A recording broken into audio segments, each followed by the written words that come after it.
Hello, hello, hello. Wonderful YouTube. How are we doing? Okay. Let's start with this phone right here. Alright, I'm holding it up here so y'all can see.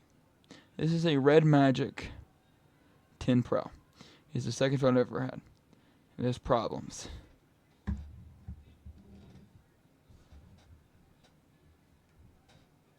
This is an iPhone 12. It's the first phone I ever had. The only problem with it was that the battery died. But I think it lasted around 3 or 4 years, which isn't bad. This phone, I never had problems with the screen. The screen lasts fine. It still looks perfect. It's the screen protector on there, but the screen's still fine. The camera is great. Great on iPhone. You know? Let's make sure we don't show my face this time. What else? The Bluetooth, I've never had a problem with that. Alright. And nor the battery life. And like the first 2 or 3 years that it actually lasted.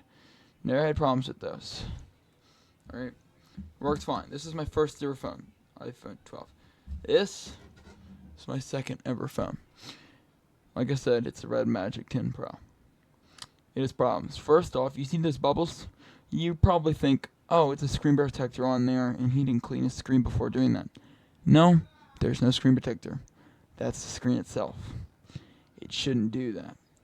Now, some of those bubbles have cracks on them. And I guess that's what caused them. But I think 2 of them don't have cracks. And they're just like that. Which shouldn't happen, whether it's cracked or not. Your screen is not supposed to bubble. This being a gaming phone, that would really hinder your visuals. Speaking of a gaming phone, I haven't found a way to download any games that actually need the 24 gigs of RAM this has. On top of that, when this phone runs, it has a heating problem. It has cooling. That's what that side vent is. There's one on the other side, but I'm not going to turn the phone because it'll show my head, which I don't do. This phone overheats. If you use it when charging, it really overheats, which is something that one never did. That one never overheated at all, until the very end when I was using it on the wireless charger. But the wireless charger was also very faulty. On top of the screen and overheating, those things, Bluetooth does not work. When I take a Bluetooth speaker and hook it to it, this creates a staticky noise. I don't know why, but it fixes it when I use the line-in cable. Most people will be like, okay, well, they just use a line cable. Well, you can't use a line-in cable on wireless earbuds. And I don't want to have to sit over here next to my... here, I'll show y'all. My floor's kind of a mess. Let's see. That box right there is surround sound in my room. I don't want to have to sit over here to use that. And the only line-in cable I actually own is this Razer one for my headphones. It's not that long.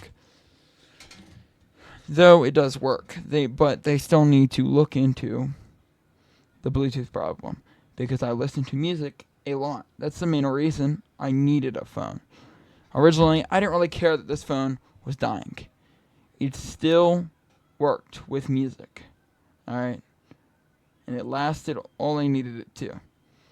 But eventually, it stopped charging, and now it won't charge. And I know that the battery's bad now. But it still lasted 4 or 5 years, which is how long they're supposed to last. This thing does have some upsides, though, to its downsides. It had a long battery life. Let's start with that, actually, because that's not really a positive anymore. It seems lately it hasn't been lasting more than a day. It's supposed to last 3 days on a full charge. And I don't even think it's been lasting a day with half charge. So if it hasn't been lasting a day with half charge, it ain't going to last 3, or let alone 2 days with a full charge. On top of that, well, actually, no. I don't think there's anything else wrong with it. Yeah, I already went over the games and all that. The fact that you can't really get games that need the RAM it has. But it does have some upsides. The storage. It has a terabyte of storage for $1,000. The most expensive iPhone is $1,000, and the most in its max storage is 512 gigabytes or something around that. So that's good. Of course, it does have gaming specs, which is really good. If you can get a game on here that needs those, to my knowledge, you can't. I can't. Its camera, it's not the best. I really like the fact that the camera is flush with the phone, but it's really not that good. Though it does, I have had some good experience with it. My background, which of course you can't see because this camera that I'm recording with, it's actually pretty old. It still works though. But that background is a firework, and it's a really cool picture that this phone took, which is really good. You know, its graphics aren't bad, but if I was to take like a selfie, that camera is practically useless. Its specs are horrible. Honestly, my only real complaint is that the Bluetooth does not work properly. I don't care about my screen bubbling. Most people probably will. Other than that, thanks for your time, and goodbye, YouTube.